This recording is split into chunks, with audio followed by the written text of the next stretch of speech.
Hello, everybody.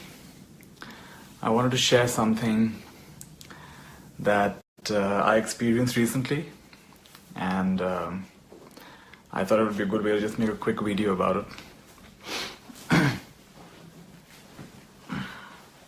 Settle in here. All right. So, in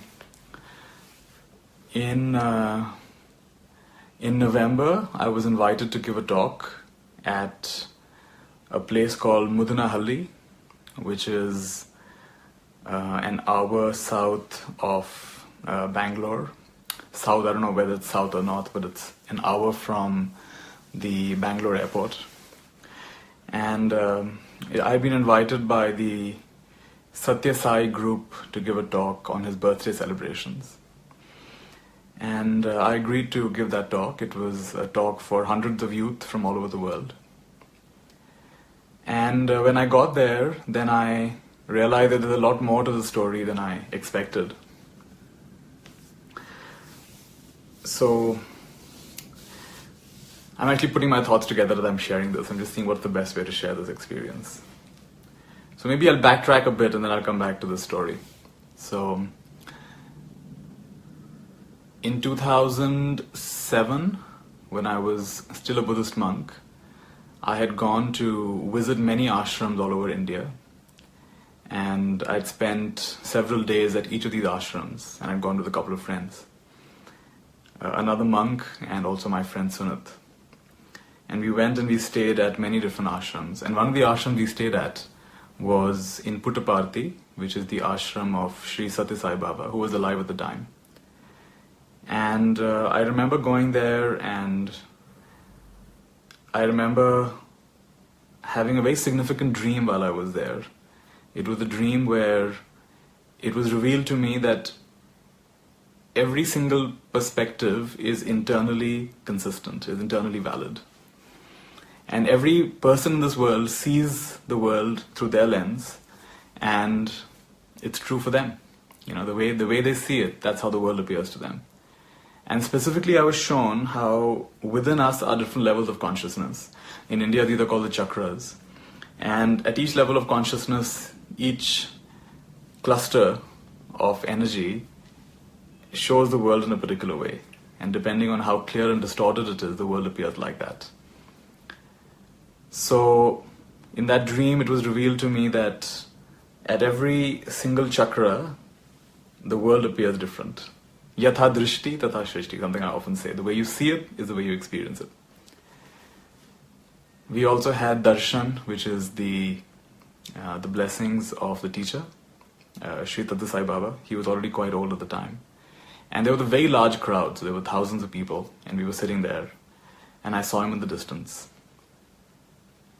And honestly, I didn't feel very much. It was a large crowd, there were a lot of people, and he was there in the distance. And I've personally never been looking for a guru. I've never been drawn to the idea of a guru. I always feel that the guru is within. And while I respected the devotion of the crowd, and I also respected all the selfless humanitarian work he was doing, I honestly can't say I was that drawn to the whole setup, or I was that drawn to him in particular. I've always been more inclined towards, maybe you can call it a Gyan Marg, which is like a path of wisdom and self-introspection. And my sense was that Sri Sathya Sai Baba was sharing more a path of Karma Yoga, which is one of supporting others, loving others, helping others. And that's fine, it just didn't feel the most, the thing that drew me the most, right? So that was that. I had another experience where I had a friend, Ram Bhaskar, in Chennai, and I was still a monk at the time, and he had invited me to stay with him at his home.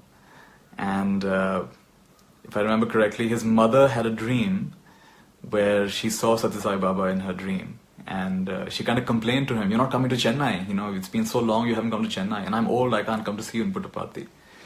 So in her dream, he said, "I'm coming to your home." And he converted himself into me.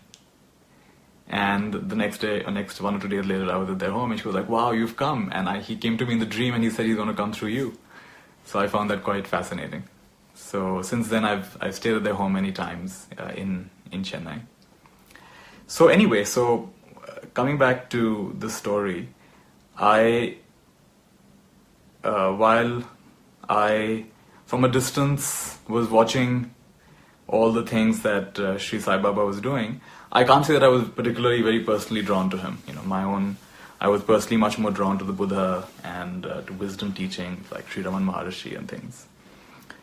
So I was invited to give this talk at Mudnahalli, and when I go there, they tell me that while Sathya Sai Baba has passed away now, I think he passed away in 2011, if I'm not mistaken, he is now teaching in his light body. So I said, "What do you mean he's teaching in his light body?" They say that his activity continues, and there are certain people who are able to experience him and see him, and he speaks through them or to them, and they translate. And I found that all very intriguing. I thought, that's interesting, I haven't heard about this. So anyway, I had an open mind, and I went to this place. And it's a beautiful little ashram. It's got a lot of schools as part of it, schools and colleges. And I was immediately struck by the energy of the place. I think I'm just someone who, over the years, I tend to be sensitive to energy. I tend to be sensitive to how things feel, right? And I right away noticed that my meditation there was just went so deep right away. And I could feel the purity in the air. It turns out that this ashram is in a place which was the Lord Rama's teacher. Was it Ved Vyas? I'm forgetting the Rishi. What is the Rishi? Was Vyas or Valmiki? I'm forgetting the name of the Rishi. His teacher's ashram was there. And so this is actually a very ancient Tapobhumi. This is the land of spiritual practice for a very long time. So we were there, and I gave a talk, and there were people from all over the world. This was a very large event where people from all over the world come, musicians that come from all over the world. It was also a musical festival. And I gave a talk there. That talk is on YouTube for you to watch. Maybe I'll share the link in a bit for that. And something about me just felt very drawn to this place. And I felt palpably the spiritual energy of this place. And much more so actually than I actually felt in Puttaparthi when I went there years back. And I was very intrigued. And so the way it works is there's a person called Madhusudan. And Madhusudan was a student of one of the schools or the colleges of Sri Sathya Sai Baba. And he began getting guided by Sri Sathya Sai Baba, more and more so. And he, of course, was very drawn to him, was very devoted to him. He actually set aside one whole room of his apartment for Sathya Sai Baba. He made it very comfortable. He put a chair there, and he'd go there every day and he'd worship. And then he began getting a vision of Sathya Sai Baba. And he would speak to him, and Sai Baba would speak back to him. This was while Sai Baba was still alive. And while he had these visions, a part of him thought that he's hallucinating. This is all, ultimately it's imagination. So he's hallucinating, and he's just imagining these things. And one day he actually spoke back to that vision, and he said, this is an imagination, isn't it? This is just hallucination, isn't it? And Swami is what they called him. Swami said that, no, it's not. It's real. And to prove it to you, in 10 minutes, your doorbell will ring. And this friend of yours will bring you breakfast. And he said, how could that be? And 10 minutes later, sure enough, the doorbell rings. And this friend of his who lives in a different part of Bangalore has come with breakfast. He says, what are you doing here? And he says, well, my wife made really good breakfast today, and I thought of you, and I felt like giving it to you. And bye, I'm going to office now. So Madhusudan was like this, instance after instance was shown to him that actually this is not just something he's imagining. And when Swami passed away, then he was very distraught because the light body of Swami who was coming in his house had told him that he's not going to die yet. And so when he died, he said, no, I'm here, I'm not dead. And he thought that he's really going to come back to life. So he really, he said, no, he hasn't died, he's just pretending to die, he's going to come back. But he actually had died. And so he felt very, very disappointed that the light body lied to me. And it wasn't true. And Swami said, if I say something and it comes true, then it's very easy to have devotion. But if I say something and it doesn't come true and you still have faith, then that's true devotion. So for the next 3-4 years, he trained him in a variety of ways. There's a very fascinating book he's written. It's called The Story. Can you see it? The Story Divine. And this is the whole story of how this whole initiation, very, very unique initiation with the subtle form, the light body of Sai Sutil Sai Baba, how it trained this person, Madhusudan. And I know that some of this, what I'm sharing, is just it challenges our normal logical way of looking at things. But just keep an open mind. That's how I just went in with an open mind. Don't believe, don't disbelieve. Just go with it. So Madhusudan, when I was at this place, Madhusudan walked in, and apparently he's emptied himself to the extent that the light body of Swami can enter him, or at least is next to him, and speaks through him or as him, right? So this is a process of surrendering and emptying yourself and allowing higher consciousness to take over. And so while he's still Madhusudan, there are times when he invokes Swami, and then he's representing Swami and he's speaking for him. So I had a brief interaction with him where they introduced me as Nithya Shanti, as someone who's teaching and things. And he looked at me and smiled and says, "Come back." So all right. So I enjoyed going to that ashram. I enjoyed being there, and I felt I will go back. So I've just spent, I think, 11 days at this ashram, and it actually turned out I was going to spend 2 days, but very interesting circumstances led to all my other plans mysteriously evaporating, including hotel bookings that I'd made at Tiruvannamalai, just evaporating. Even though I had a confirmation email from them, the hotel said, we have no such booking with you. And what happened was 11 days of staying in Mudnahalli, full of deep inner experiences, full of deep, what can you say? It's like inner guidance, inner unfolding, deepest intuitions things that I have from years back, intentions I've made, or just an inner knowing, getting validated on the outside again and again and again. So this is like what can you say? It's like a coherent energy field. You enter this place and things start happening very quickly. You think of something and somebody talks about the very same thing. You have a question and somebody comes and answers it. It's a place of, I literally, my diary, I filled almost 25-30 pages of just coincidence after coincidence, synchronicity after synchronicity. Endless. And while I must say that the heart was very comfortable there, but my mind, of course, was still a little doubtful. What is all of this? What's going on here? Light body, is it really true? This could just be a gigantic hoax, right? But little by little, the experiences start adding up and adding up and adding up, and the mind just has to shut up and say, listen, it's beyond, the mind just has to realize that this is beyond my understanding. This is beyond logic, right? What's going on here is beyond logic. So while personally I was not that impressed with Sathya Sai Baba in the past, because I felt, why do we have to do so many miracles? My idea is, Sathya Sai Baba is famous for manifesting things and giving vibhuti ash from his hands and doing all kinds of very interesting miracles. But for me, true wisdom was never about miracle. It was never about showing these things. It was more about internalizing and self-realizing. Miracles were more of a distraction. But as I opened my mind, I realized that actually miracles are a distraction for a seeker, for one who's on the path. Being drawn to siddhis or these kind of supernatural manifestations is for someone who's on the path, that is definitely a distraction. But for someone who's already fully realized, not necessarily so, right? And who are we to judge? So, little by little, the cynical mind, the questioning mind, the mind that wasn't sure, had to listen to the heart. And the heart was completely just quiet. There was so much silence inside. And everything happened very beautifully. One thing led to the other. Lots of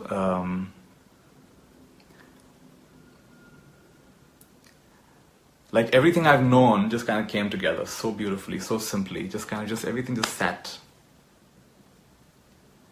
as is, right? So after being there for about 5 or 6 days, maybe a little longer, 7 or 8 days, he comes up to me smiling, and he calls me to him. So I come, and this is Madhusudan, and he's representing Swami. And he just waves his hand, and he manifests his ring. And And he gives me this ring and he says, I want you to travel the world and share the teachings of truth, right? And I felt very blessed. And if it was only manifesting things, if that was all that was, then one could say, okay, this is just a little magic trick, anybody can pull this off. But I asked myself, what does this place represent? This place represents truth, this place represents love, this place represents service. If I look at the life of Sathya Sai Baba, he's certainly devoted himself in a far more selfless way. And he's been far more loving and giving, and he has all the values that I have within myself. I think he is a much better epitome of those values than even I am in my life, right? So when someone is a few steps ahead of you, or many steps ahead of you, then that is enough for you to have faith. That is enough for you to look up to them and to see them as, you could say, a manifestation of your own higher self, of your own higher potential, right? So I felt very deeply grateful and blessed. And yeah, I just felt guided to share my experience.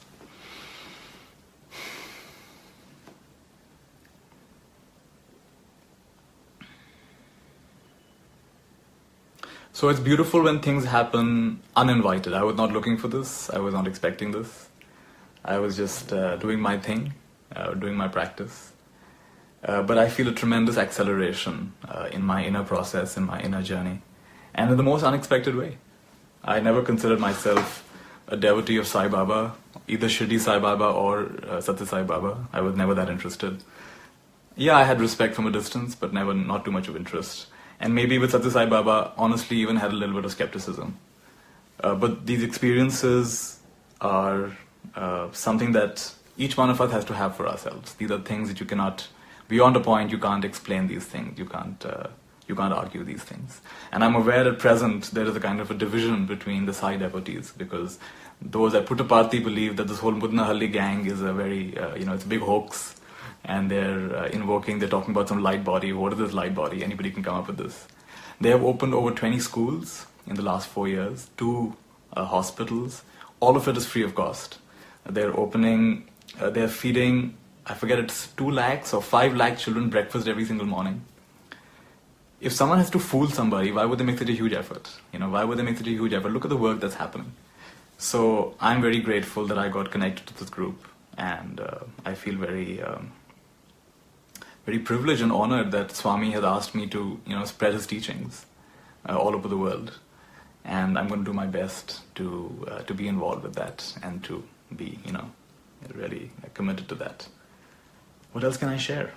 I want to also say, this is something I haven't shared in the past, that when I was a Buddhist monk, there was another guidance that I received.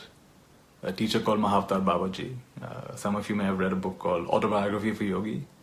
And Paramahansa Yogananda, who wrote the book, his teacher. So teachers,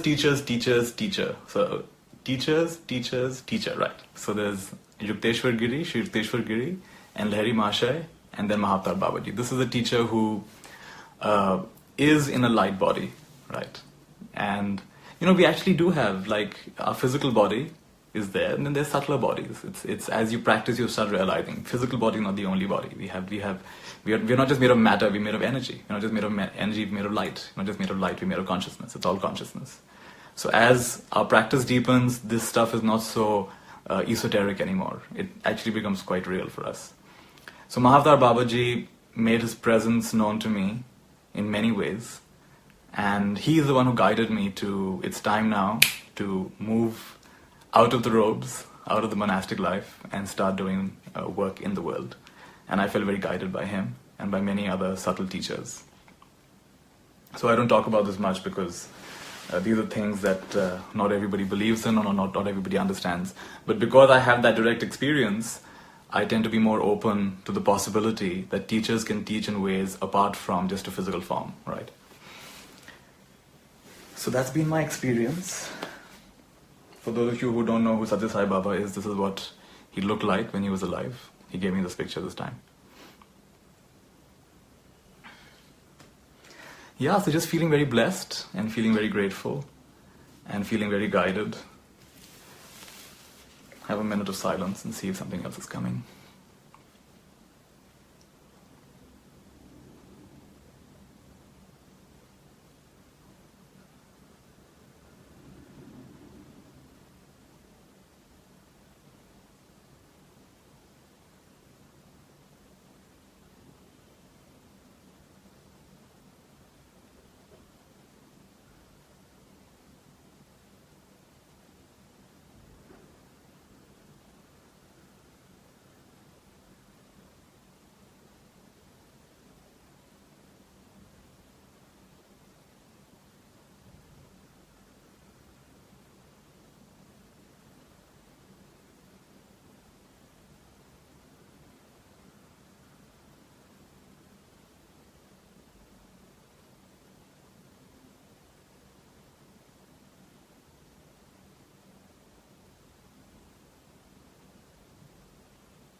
So life definitely has a sense of humor. Whatever you think you're never going to do or you're never going to be, whatever you think you'll never do or you'll never be interested in, you tend to get interested and you tend to start doing. So it's a lot of fun to observe that. This is what's called Leela, right? The play. This is the whole play of creation. And I'm enjoying this play. And for me, it's just a further step in recognizing that all is one. That everything is divine, we are all that, and we are waking up not only to our own divinity, but divinity that's all around us. And the more we wake up inwardly like that, we start recognizing our own inner God starts waking up. Just is, that which is, not the thoughts about and could be and would be and should be, just is. This right here is God awake. God is without judgments, comparisons, likes and dislikes. Everything is just the way it is. So, a person of limited self-knowledge and self-understanding will only see limitation everywhere. It takes a lot of, and I don't want to say that I am that ripened, but it does take a fair amount of ripeness to see past the Leela, to see past the play, and to see and to recognize someone who's truly there, someone who's truly clear and clean, right? So, in my case, I really feel that I have been very blessed to sthita pragya, some of my teachers, just being with them, I knew, oh my, this is such clarity, such clear love, purity and wisdom. And that's what I experienced with Sri Sathya Sai Baba in his light body. So, again, felt like sharing this morning, and I'll go back later and check some of your comments, and I'll see if I can reply to them. And I'll share a link of a couple of talks that I gave there. It's on YouTube, I'll look for it. All right, this is what I wanted to share. Thank you everybody for tuning in, and lots of love. Goodbye, and Happy New Year.